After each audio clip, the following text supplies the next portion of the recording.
Welcome back to Still in Love Podcast. This is episode 17. I want to invite you into a sneak peek of our marriage weekend. It was amazing. It was amazing. Listen, people paid top dollar for our marriage weekend, and we're allowing you to come in for the free. So it's going to really bless your life. And we're talking about the blueprint of marriage. It is going to bless you. So enjoy. So we want to give you some information on this weekend. Just a little bit about the blueprint. It's the marriage blueprint. Now, here it is, Ashton. A blueprint is a guide for making something. It's a design or pattern that can be followed. The literal meaning of blueprint is paper, which is blue. Got the blueprint. With plans for a building printed on it. When you draw up a blueprint, you must follow the design carefully. Carefully. Blueprints are also indispensable resources for remodeling and restoration work. No construction firm, can confidently build a home without a blueprint. Amen. You can't build it. Amen. So as you all are builders and you all been building for a while, you cannot build a home without a blueprint. So you need a blueprint. Somebody say blueprint. Blueprint. Without a blueprint, there will be no clear plan or design for a house or building. This means that the construction team will not have the proper guide to follow. You being the construction team. You the Robinson construction team. Y'all builders. This means that the construction team will not have a proper guide to follow, which can lead to confusion and mistakes during the construction process. The lack of a blueprint can also result in poor structural integrity. So try building a house without a blueprint. Try building a marriage without a blueprint. And I say this all the time just about men, and this marriage as well. We asked to play a role that we have no script for. Some of us got into a marriage, and we didn't have a blueprint. We didn't have a script, and we just got into a marriage. And we're here now, and we want to do something about it. And sometimes some of our marriages are great. Like you got a great marriage, and you came here to just get a tune up. You came to support, to be around the saints, and to get a tune up because your marriage is great. Some of you have marriages that's called a thriving marriage. Some of you have a striving marriage to where we're not terrible, but we're not great, and we're striving to become a thriving couple, to have a thriving marriage. And some of you have just a trying, man. We trying. We doing the best we can with what we got. We trying. And we're hoping that you don't have a dying marriage to where we're here and it's not dying. But if it is dying, you're in the right place. Amen. And so oftentimes this is what has to happen. In order to build, because some of you have built on, and that's okay. You started wrong. You built because you know, the foundation wasn't right. You built on faulty foundation. The foundation was faulty. So you got married for the wrong reason. You got married because you was getting older. You got married because you was pregnant. You got married because you wanted to leave the house. You got married because everybody around you was getting married. You got married because you just didn't want the person to walk away. So you just, I'm going to be married. And you did something. And it wasn't the right foundation. It wasn't on Christ. Some of you got married when you wasn't saved. So you just, I love this person, I want to marry this person. And it's okay. But just some of us are having problems and concerns and struggles in our marriage because the foundation is not right. And you want to know, like, why are we consistently going through what we're going through? And sometimes it could be because we hadn't really dealt with the foundational issue of our marriage. And when the foundation is off of any type of house, it's not going to be what it needs to be. So you have to have what you call a demolition. So it has to be, we have to have a demolition. We gotta tear down this entire foundation and rebuild on the proper foundation. Amen. Let's talk about demolition for a minute. Demolition. The demolition of a building is the act of deliberately destroying it, often in order to build something else in its place. So sometimes we got to destroy what we had, baby. And we got to build something else in its place. And we have to own that what we have, it ain't all of that. Yep. And the foundation is not what it need to be. Yep. And we don't throw the whole marriage away because the foundation is not what it need to be. We just got to rebuild. And it's okay. We came here, we paid our money, we came here because we're vested. We want to rebuild. Yep. Sometimes your marriage needs demolition. The foundation is not what it needs to be. So here it is. We talked about that. You know, everybody else getting married. You getting married to get the house. You're getting older. People talking about, I remember going to marriage events and people would say, I was 29 when I got married. And you get 27 and folks like, well, you know your biological clock ticking. You know, you're getting older, so, and it put that added pressure on people to just make moves, and you know that you shouldn't make the move. Yeah. And you have to be complete within yourself.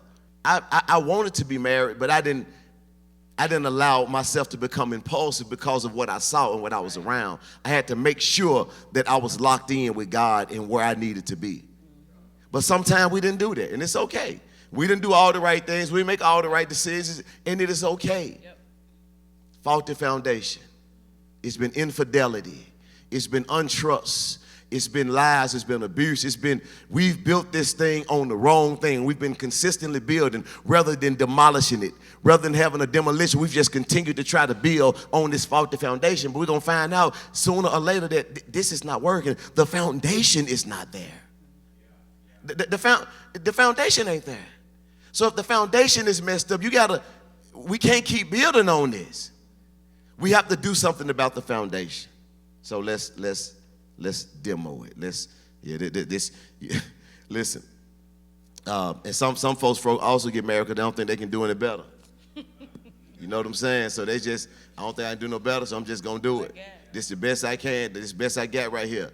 This is the best, you know. Hey, look, I'm looking around. Ain't nobody that jumped out at me. I've been trying, and so I'm finna go and make a move. So I'm finna go and cop some. When they see a building and they see it in a neighborhood and it's dilapidated and it's beyond repair, they say this is a demo project. Yep. We got to tear this down. Yep. It's too much. It's the ground that it was built on is faulty. Y'all shouldn't have even built the house on this soil. The house wasn't ready to be built on this soil. You weren't ready, but you continued to build. You continue. So all we got to do is, if I love them enough, we're gonna continue to build. If I sex them enough, if I just buy some rings, if I get another job, and we continue to build, and we like, why is it not working? Because the foundation is not there. So what's the foundation in a marriage? We know what the foundation in the marriage is. It's Christ. And that hadn't been the foundation. And some of us are saved, but our marriage is not built on the rock. You can be saved, but when you don't, and both of y'all can be saved, but when he's not the foundation of your marriage, he can be the foundation of your life, but not the foundation of your marriage.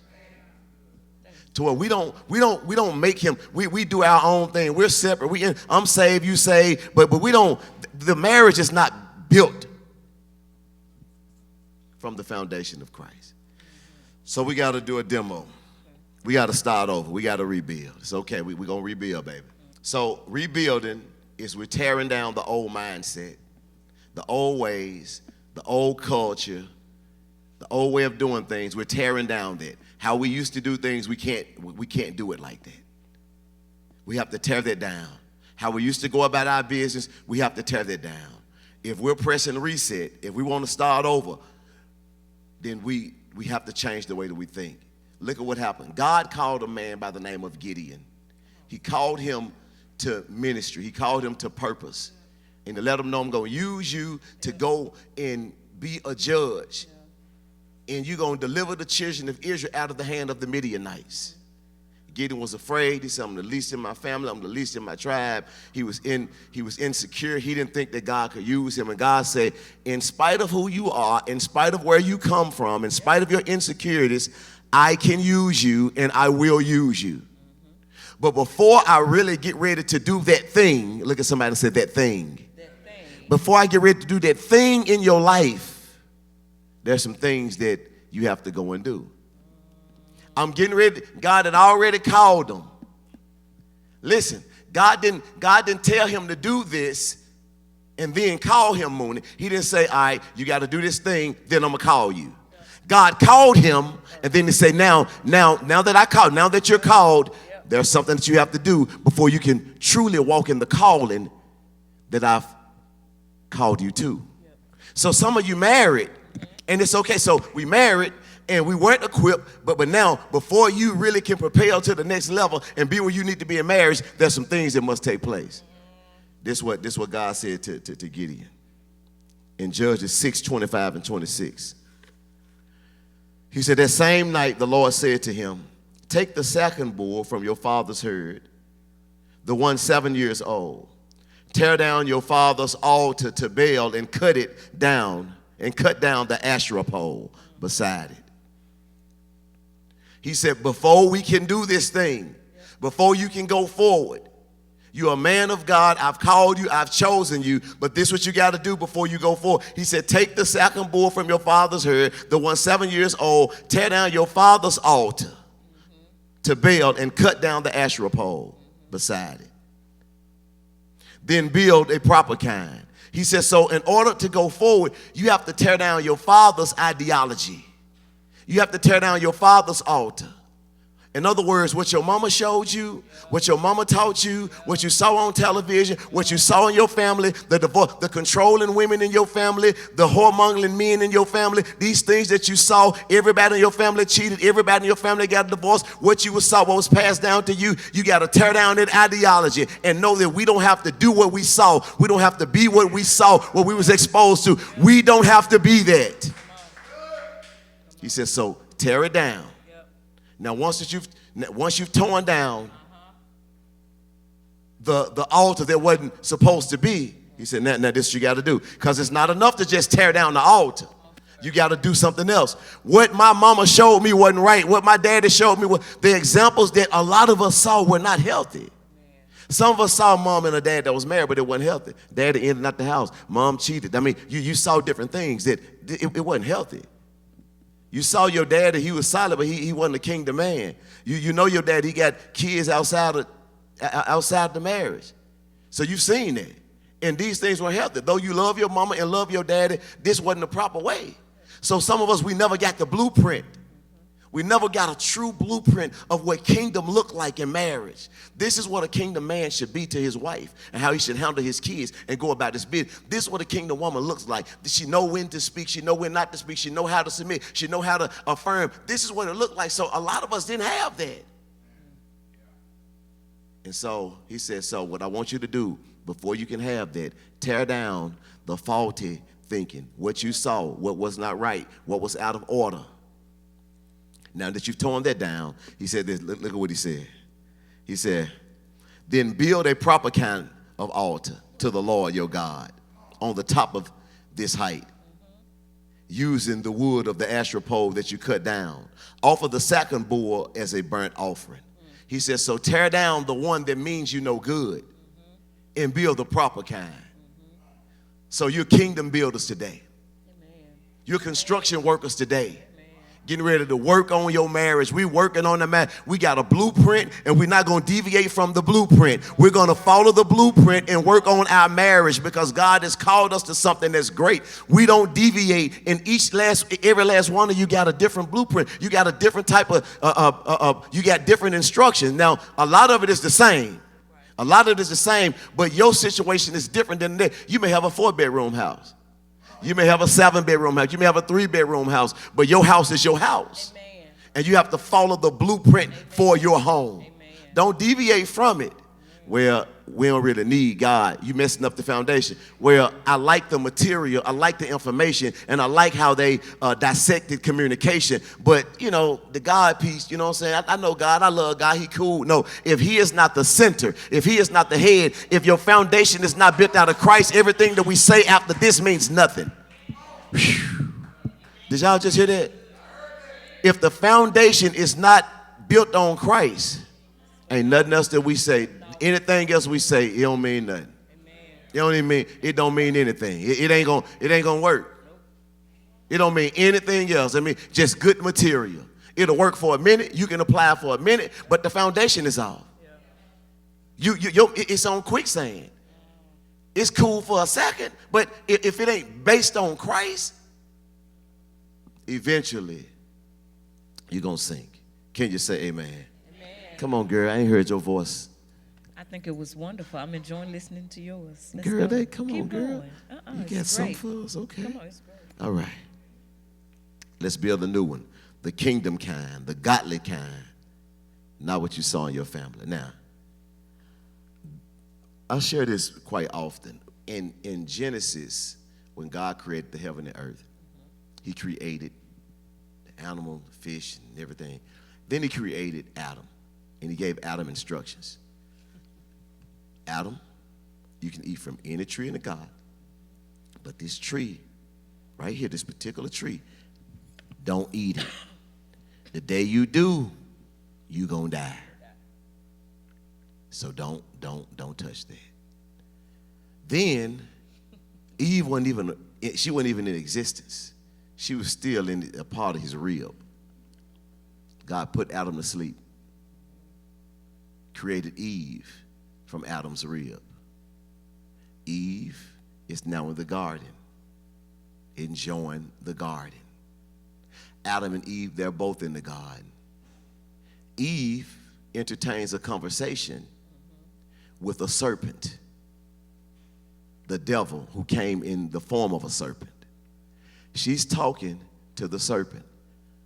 The serpent says, "Nah, you ain't gonna surely die if you eat of this fruit." See, God don't want you to eat. See, when you eat the fruit, your eyes gonna be open. When you eat the fruit, you're gonna be like God. And so it's okay to eat the fruit, in essence. All my life, until some years ago, I thought that when Eve was manipulated and tricked to eat the fruit, I thought that Adam was nowhere in sight. I thought that Adam was not there, that he was not around. Because you can understand that better if Adam wasn't around. You can get, okay, Adam wasn't around. She didn't get the instructions from God, even though Adam should have, Mr. Reggie, disseminated the information to her. But she could still, just in her rebellious state, God didn't tell me nothing. I mean, sometimes I listen to my husband, sometimes I don't. I know there ain't none of y'all in here. There ain't none of y'all, because y'all listen to y'all husband all the time. All the time. But Eve may have been just kind of different. Sometimes I do, sometimes I don't. Because sometimes it's, Adam, I know, I know what's best. I know Adam said something, but I really know what's best. So I'm gonna go ahead and I'm gonna move and do what I know is best. Even though Adam told me what not to do and what told me what to do, I'm gonna go ahead and I got a better idea. None of y'all ever do y'all husbands like that, to where your husband got an idea and he say this is the order and you do something different than what he said. Never. You do something totally different than what he said. He say, "Hey, I don't want nobody in that building after a certain time," and then you go and you at the building at 10:30 at night. None of y'all do that.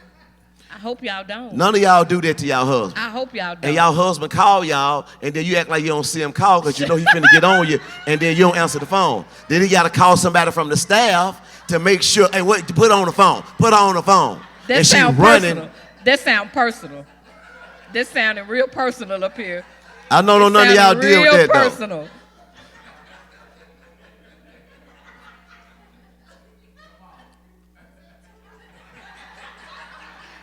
Is that in your notes? You were flowing before you got here. I know that once you say something, that mean that. Amen. And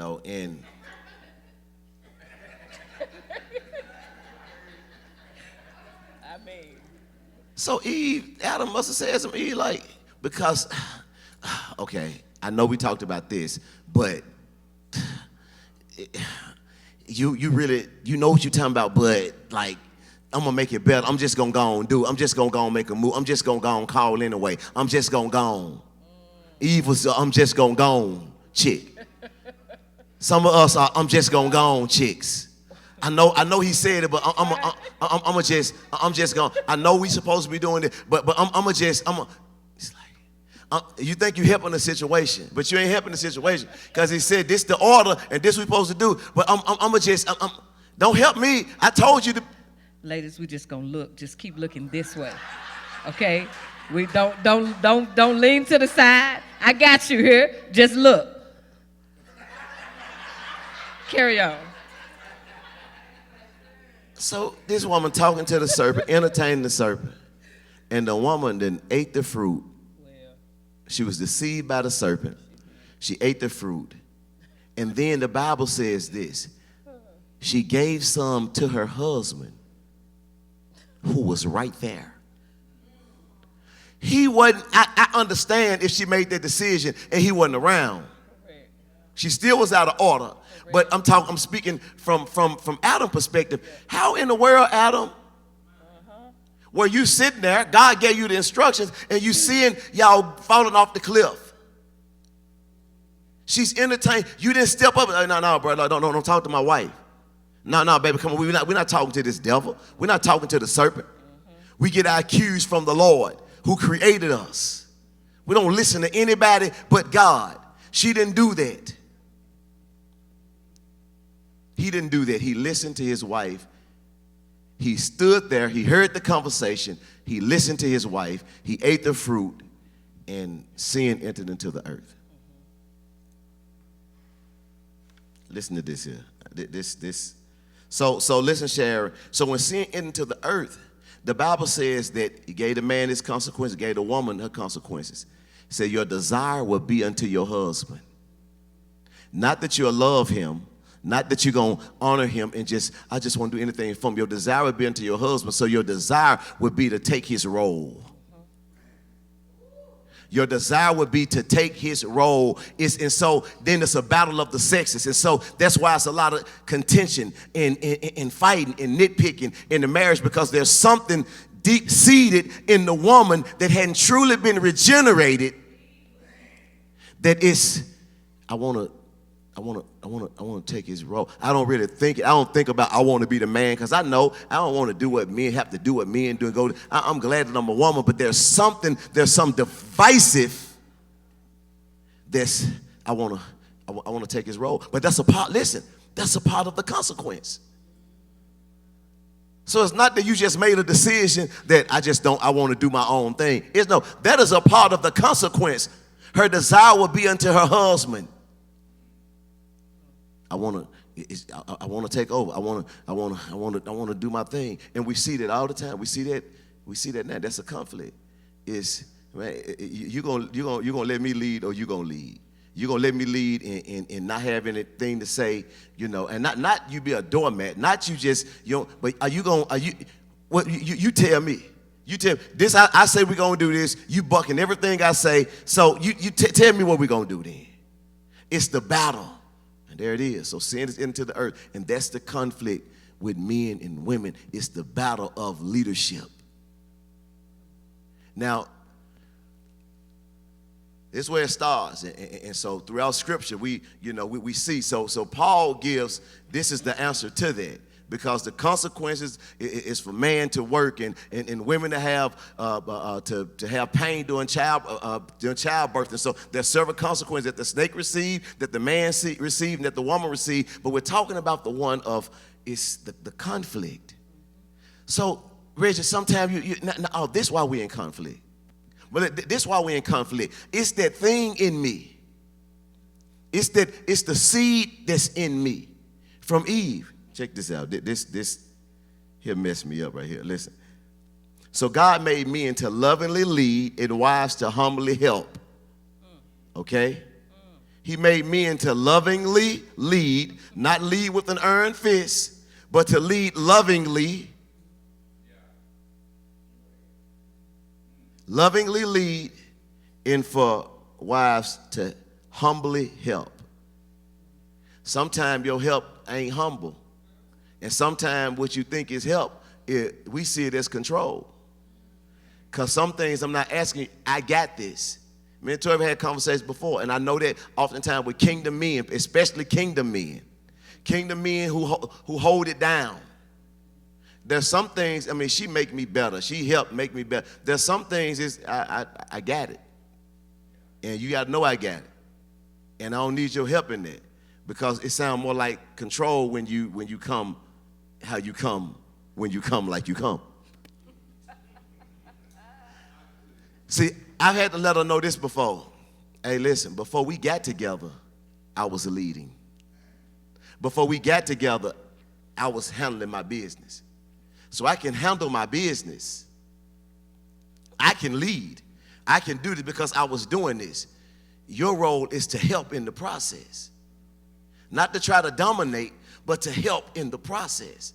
Now, if you got a brother that just don't have any level of leadership, the temptation, brothers, is greater for them to really want to step in because you don't move, you don't make decisions, you whatever, I mean, and so the temptation for her to step in is greater. But when you have a mover and somebody that's making decisions, then you got to let them make decisions and sit back and humbly help.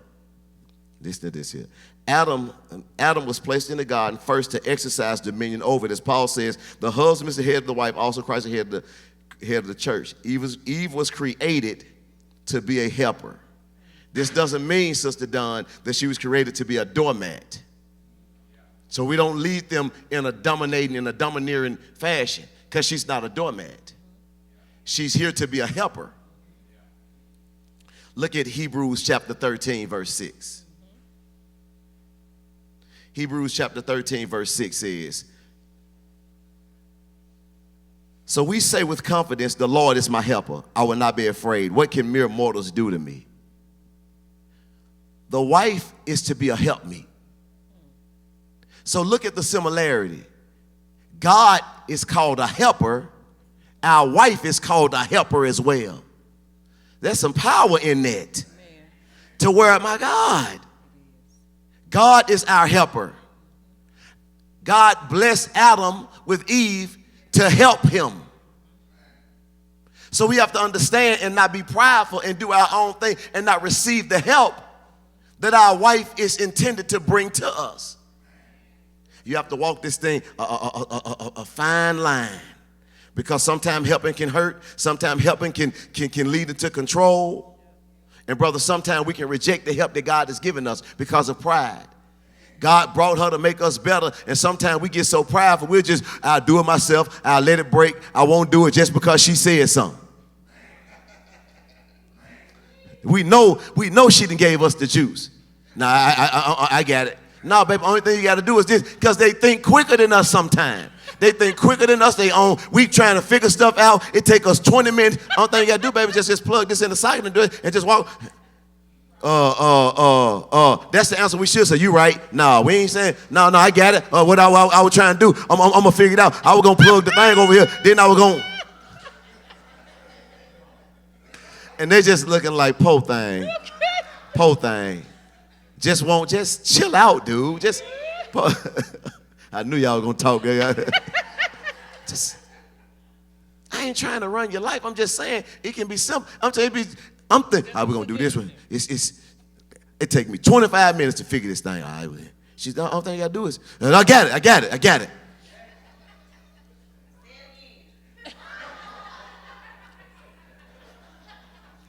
So sometimes just, brothers, listen. God called them to be our helper. God is called our what? Helper. So the next time she offers suggestions, just know that God is our helper and she's our helper as well. Amen. Here we go. I'm gonna let you go. They have to talk to me now. The relationship between a husband and wife is like that of a king and a queen. Listen to this. As fallen creatures, Wesley, hear this, Wesley, Sharon, I want y'all to get this. As fallen creatures, men will struggle. Here it is. Here's the problem, ladies. Here's the problem. As fallen creatures, because of the example of Adam was not a good representation of a leader and how a man should have held it down. And because we are fallen creatures, this is a part of it, men will struggle with leadership. Because we are fallen creatures, men will struggle with leadership, being tempted to take a hands-off approach or an overly demanding approach. So it's likely that you sit next to somebody that takes a hands-off approach and lets you handle what you probably shouldn't be handling, or a domineering man who won't even allow you to help him. We're going to sit for a minute. To where you sit next to a prideful man that will not even allow you to help him because he's a domineering man and he got all the answers. Because he struggles with leadership and that's his life. That's all he know. Or you sitting with a man who, he just kind of allow you to do your thing. He allow you to just make moves and allow you to make decisions. He just, he takes an approach that's different. It's a hands-off approach. And you would love his input. You would love his direction. You would love his guidance. You would love his clarity of vision. But he doesn't give it because it's a hands-off approach. That's a part of the struggle, the battle of the man. That's the battle. Because of the fall. That's what, so now look at the struggle. Because you feel you feel my husband's a narcissist, he try to control me, he do too much. He spend the money, he buy stuff that he is that kind of guy. He doing the most. Him or, bruh, did you notice we need to pay this? Did you notice, look, when we gonna do this? When we ain't take no vacation, did you notice, have you paid attention to this? Have you, oh God, I want to say something, but if I say something, he gonna get upset and think I'm trying to control him and run his life, but the lights getting ready to be cut off, and I know, oh my goodness, he won't step up.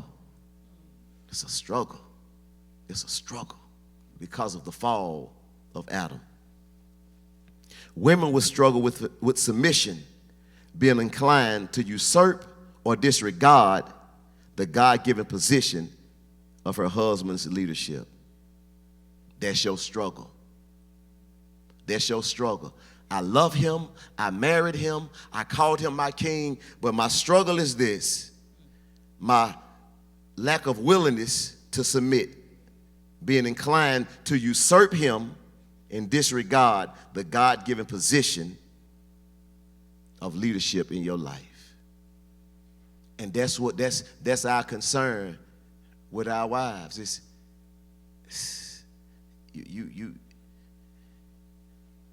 you trying to usurp my authority. I don't mind listening to you, but you talking too much. You got too much to say. You got too many opinions. I'm on the telephone talking and trying to conduct business, and you over there, that ain't it. Just say this. Man, let me talk on the phone and leave me alone and handle my business. I know how to do this. I know how to talk. I know how to communicate. I know how to lead. Let me go in the other room. Because you talking around you is you listening. Baby, why you telling that we it's like, man, leave me alone. Like, let me handle I got it. So look at the conflict. He struggles with leadership, want to dominate, or hands off. You struggle with submission and usurping his God-given authority. And now the two have become one. We're in the house and God. So with the struggle, don't think that my wife is the worst person on the planet, or my husband the worst person on the planet. No, it ain't. Y'all listen, we teach this, we love each other, and God has blessed us tremendously. But y'all, it be some, because we working through it. We learn not to quit. I'm talking about, but we learn, listen, we work through it. We got some things in place that help us not to go off the deep end. We got some tools that we apply. And so we just want to bless you with that. Come on, talk to us, girl. I didn't talk now. You talk. You pretty thing, you girl. I end the marriage weekend right now. We'll go across the street over there to the hotel. He said worship. Amen. Let's say something back. Oh. I feel like anything I say will incriminate me. So I just tell them how you be doing me when we go out of town. So, when you said... No, I'm just saying, not like that. Not just, she turned to another person, what happened? y'all. What? Like, when the we got... retreat has took a return. No, I'm just saying, And I like, think it's important that we come back especially here. when we Amen? go without the children. Let's come. When we go without it the is still children. in love marriage weekend. It hit different without them kids. But I be like, listen, I don't care the kids here. I don't care who here. We done paid this money. I feel like Ja Rule. Baby, I ain't doing this here for nothing. I ain't paying for this. No. Come on, men, finish it for me. Early in what? Amen. Okay, come on, baby, let's go. Well, praise God.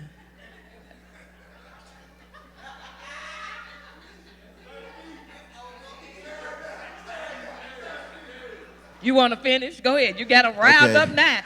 I'm telling Take it on home, James. Baby, just Take I be like, baby, just give me a minute. I'm tired. I'm only human. I wasn't talking about finish that. Tired. Just wait. I get to doing what she do when the kids there, sneaking in the bed. She don't think I be I know you sneaking in the bed. She know I'm ready. Like, yeah, I'm sitting there ready. She waiting on me to go to sleep. I nod off. I'm like, nah, I'm up. Ladies, when you sneak in the bed, we know it. When you tiptoe in the bed, we know it. You ain't fooling nobody. Whoa. Make some noise up in it. Shake that junk. Shake the bed. Let me know you here. But I got in the bed. I mean, you knew what was up. No, you knew what was up. Wake me up. You know what time it is. I am weak. Oh, God. Are you done? I'm done. Go finish, brother. Finish? Go ahead. I'm talking about, listen. Melissa like, no, that's a no. I'm good. Whew. Now, how can we bring the people back after all of that? That's it. I'm like, if I lay down, this over. She finna get me out of town. If I get in there, if I come out, I'm gonna pull her number. I'm gonna wait on her to go to sleep, easing on in the bed then. All right, go ahead, baby. So our job is the helpmeet. Yeah, it's kind of hard to go there, you know? It's kind of hard to pull it back. You made a really good point. And, I feel sometimes like some of the conversation is redundant because the issues are what they are, and the source sometimes of the issues are what they are. Submission does not, I don't think, for some of us. So it's kind of like we're all born, I think, with this, as you just mentioned, we come to the table with this lack of something, right? And depending on the environment that we're in as children and we grow up in, that is either encouraged or it is encouraged to grow or encouraged to be suppressed or to be dealt with properly. I think for most of us, we grow up in environments where speaking your piece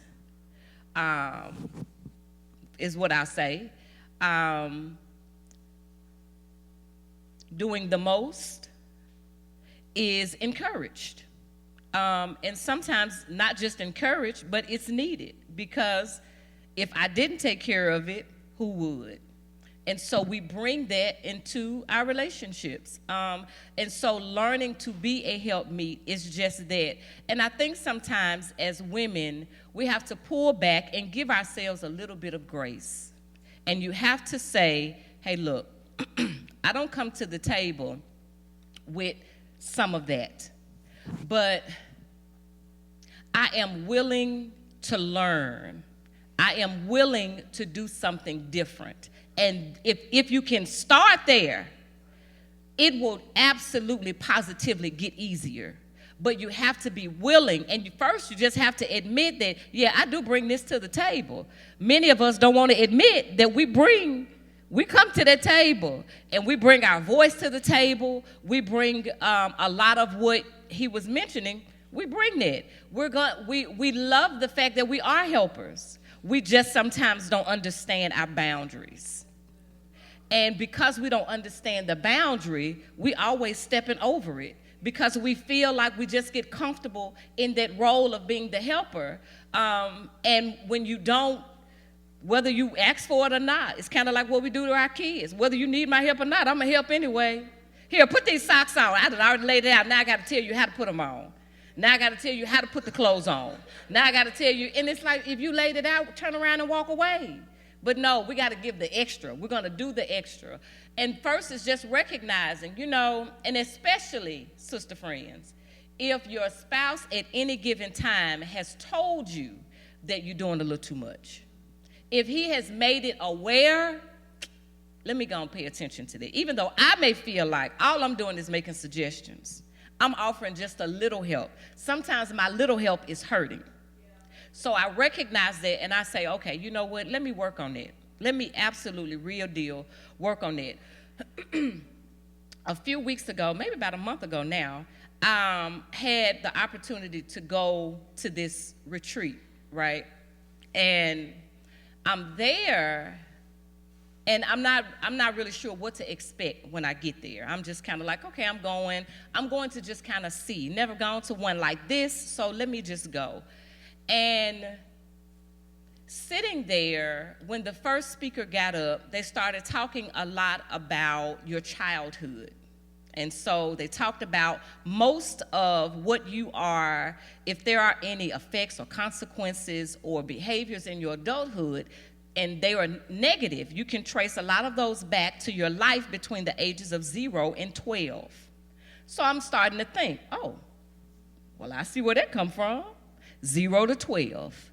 And the more we talked about, and the first half of the entire retreat, we could not really deal with us being adults. We're not going to even talk about you being an adult. We're only going to talk about what took place during these years. And when I say that was absolutely cultivated in me, I come from a very independent line of women. There were no men. My grandfather passed at 5. And the men that were present were kind of in and out. They were hit and miss. They were just not present. So there were some things that I did come to the table with. My granny had a boyfriend, and he taught me how to change my tire. This is how you change your oil, just in case you need to know. There were some things it's just, we're going to figure it out on our own. So we bring that to the table. And even to this day, I think Keno mentioned, we've been in this 20 years, and it still rises up in me. I still want to overhelp.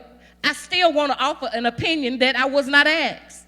I still want to jump in it, but I recognize, and I think that's it. It's kind of like in addiction, too. You have to recognize that might be a problem. And when you know that that's a problem, you have to be very intentional about working on it. We can no longer, the days of masking certain things in marriage, them days are over. Those days are over because you will absolutely suffer. And I think it's I don't know what it is socially that's going on, but I feel like everybody wants to show real, but really being real is sometimes being really ugly. And we really want cute real. You know what I'm saying? And so it's like, yeah, like he mentioned, sometimes we going to war at the house. And it's not really war. It's war to us. But it's not like we ain't fighting. We ain't putting our hands on each other. I'm not locking them out the house, and ain't nobody sleeping on the couch. It's none of that. But that's war to us. It's it's what we would consider going at it. And that may be, one of us may get a little silent, i.e. me. One of us may withdraw just a little bit because I need a minute sometimes to process what I'm thinking, what I'm feeling. But there is a sense of, it's almost like we want the marriage, we want the things, but when we think about what we bring to the table, we don't really want to invest the time or the energy into making sure that we have a marriage. You understand what I'm saying? So if you know that you bring Eve to the table, it would behoove us to recognize how Eve is showing up in your marriage. And if you think for 1 minute with your saved and sanctified self that Eve is not showing up, Eve is showing up. But you got to recognize how Eve is showing up, because if you don't see that, then you will continue to do little bitty things. You'll continue to say little bitty things. You'll continue to make little bitty moves that make him feel some type of way. And if you want your marriage to work, see, that's it. It's if you want it to work, though. And I hope, he mentioned earlier about the different phases and stages in marriage. And if you've been married a significant amount of time, at some point you done kind of hit in all of these areas. And if that's, it's so much I want to say. And I'm going to try. You have to want marriage. Not to be married. You have to want marriage. You have to want everything that comes with it. Not just the pulling up and going to the family events and you got somebody with you. Not taking the photos. It's a lot of stuff that comes with marriage. It is hills and it is valleys. And those valleys be shown up valleys. And it's going through, it really is. It's in sickness and in health.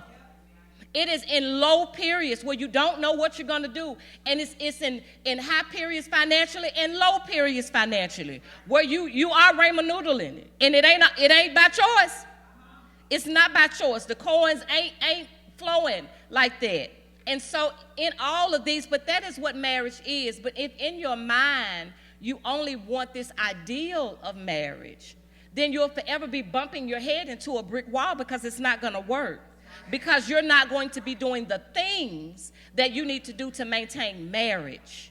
And by maintaining marriage, that means I'm going to take the time to find out, for one, about myself, being very self-aware. I know what I come to the table with. I probably don't know all my junk, because the Lord keeps revealing as I keep going. But I'm fully aware of some things, and I have to say, all right, Tori, back down. Back down. You're doing it again. But that comes from me not being afraid to admit that I'm bringing something else to the table that ain't all good. I'm bringing it. So when I see that rise up, girl, fall back. Now, you didn't even need to say that. You didn't even need to do that. Or you knew what you was doing when you did it. And then you're going to try to play like you didn't know on the back end. So, but I'm okay with that, especially at this season of my life. But I am very much okay with that, because I want marriage. I want marriage. So I know that there are some parts about me. I'm not talking about my personality. I'm talking about this dead sin nature that is in me that may cause me to be at enmity with the person that God has given me. So it's I may be fine with you all, but when we get behind those doors at home, it may show up and it's gonna rise up. And I can't let that stuff keep flourishing. I can't let that stuff keep growing in me, because I'm gonna look up and then I'm gonna wonder, where's my husband? I'm gonna look up and I'm gonna wonder why he don't want me no more. I'm gonna look up and I'm gonna wonder why he's saying it's not working for him. And I don't want him to say it's not, because I want marriage. And I want my marriage. Hello? I want mine. I don't want yours. I don't want nobody's marriage in here. And I hope you don't want anybody's marriage in here. Your walk is your walk. Your marriage is your marriage. Your home is your home. You got to make work for you what works for you. But like he mentioned, those foundations are the same. If it ain't Jesus, I honestly, y'all, I know sometimes I probably sound like I don't know nothing else but Jesus. But what I do know is that the only reason I do what I do in this relationship with him, in this marriage, is because of him. So I can't depend on and lean into anything else other than, that's all I know. Because if I leaned into me, or if I leaned into Tony Curl, which was my mom, or if I leaned into Aurelie, which was my grandmother, or if I leaned into Joanne, or if I leaned into other women who were in my family, I would be a hot mess. and a piece of work in a marriage, because I'm going to have my way, because that's what I saw. I'm going to dominate, because that's what I saw. I'm going to absolutely run it, because that's what I saw.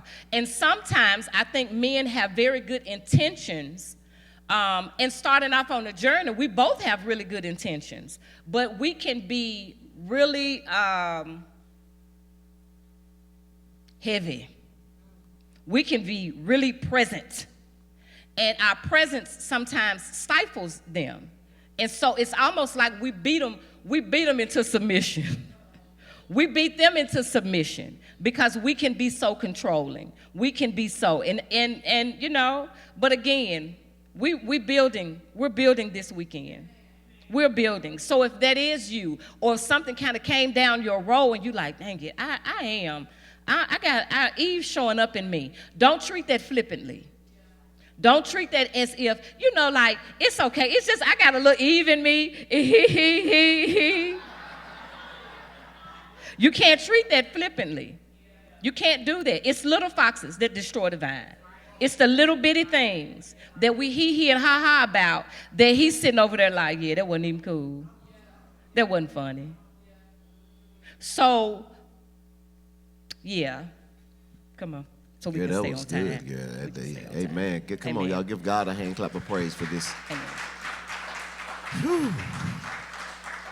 Yeah, I don't want to elaborate on that. I think we'll cover that. But you said some things just about, you know, he's sitting. You know, it's the. And let me clarify, okay? Let me. I rock with y'all, sister friends. Just know that I rock with you. So I'm not leaving y'all in the dust. This is not I'm not up here female bashing. I'm not up here pushing submission so to the point to where I'm not recognizing other things in a relationship that I am in no way excluding my brother's responsibilities and what they bring to the table. I'm just a woman. I'm just a woman who has had to absolutely kill some things in my life. I've had to put some things under subjection to the subjection of Christ. I have had to kill my flesh a bunch. And in that, the more that I did that, the easier it became in some areas. But I felt like at that moment, all God was doing was helping me build my stamina so he could show me some of the bigger things that I had going on. But I was willing. I'm in it for the long haul. I don't plan on turning away from the Lord. I don't plan on turning away from his ways. I don't plan on turning away from anything. So because I have no intent of going back there, let me go ahead and try to figure out how to make what I got here work.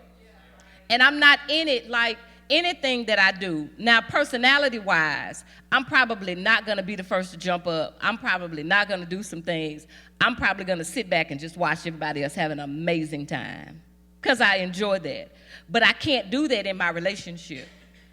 I can't do it. My personality cannot always thrive in my marriage because I'm chilling. I just want to naturally always chill. Well, I'm not married to a chiller. I am married to the contrast. So sometimes I have to match his energy, so to say. I have to match his intensity. And he has to sometimes and match mine. But we're doing it together. Because we in it together. So, sisters, I'm with you, and we got a whole weekend. Just know I'm coming. Okay, just Dion. know I'm coming. Amen. She Dion. And I'm bringing my luggage with me. And it's Louis. And it's Louis. Some of y'all Not know really. about that. That's good. That's good. Yeah, you said that just in terms of not bringing yourself to dominate the marriage. Because when you do that, it becomes a lose-win to your spouse. Correct. You know, and your spouse is feeling like, yeah, I'm losing, and so I'm just going to retreat and I'm just going to chill. And so I think that's so important. And you may be sitting next to an individual that you have no clue how they're really, really feeling. We're here. I love you. I want to be married. But there may be some things that's deep down to where I really want to express these things to you and some things to you, and I feel like I can't because you don't listen, because you don't hear me. And I pray that God really do some amazing things on this weekend so you'll be able to get things out that you need to get out and the proper healing would take place that needs to take place. But it's being sure that one person is not dominating that relationship to where you've lost yourself in him. or you've lost yourself in her, not intentionally. It was forced because she was such a force. You just like, it is what it is. Ain't no sense me even fighting that. Not that you're in agreement. And ladies, sometimes just because he go along with it, don't think that you won him. He's not in agreement. He's going along with it begrudgingly. So his body could be there with you, but his mind could be on the other side of town. And it ain't necessarily got to be with a woman. It could be on the other side of town. It could be on the rooftop. It's not in that house with you. So just because sometimes he does it because he don't want to fight, he does it for peace. I'm just gonna be quiet, man. Cause you and this boy of ours, I'm just gonna be quiet. You and these kids, you gonna do your thing. I say we're gonna do you. Well, no, we gonna you just so go on, y'all do y'all thing. Do y'all thing. I mean, you know. And sometimes you can make a strong man crumble. He's not a weak man, but because of your impulsiveness and control in that Eve spirit, you'd have made a grown man just give up, not on life, not on other endeavors, but he stopped fighting in his marriage. God gonna do some things this weekend. Let's give God a hand clap of praise. Amen. Thank you for listening to the Still in Love podcast. We hope that you have enjoyed this episode and it has indeed blessed your life. If it has, we need you to do 3 things for us. 1, we want you to subscribe to this podcast on your favorite platform so that way you can be notified when a new episode drops. Number 2, we want you to review it. Click on that 5-star and let us know how much you enjoyed it. We absolutely love feedback here at the Still in Love podcast, and this helps us to make sure that we are scratching where there's an itch. And number 3, we want you to share it with a friend or family member. Also, if you have a question, we'd love to hear it and even talk about it right here on the podcast. You can submit those questions at stillinlovepodcast.com. You can also connect with us on Facebook and Instagram at Innovation Church Memphis and on TikTok at We Are Innovation. Until next time, peace. Don't just start in love, but stay in love. Thanks for tuning in to Still in Love podcast. God bless.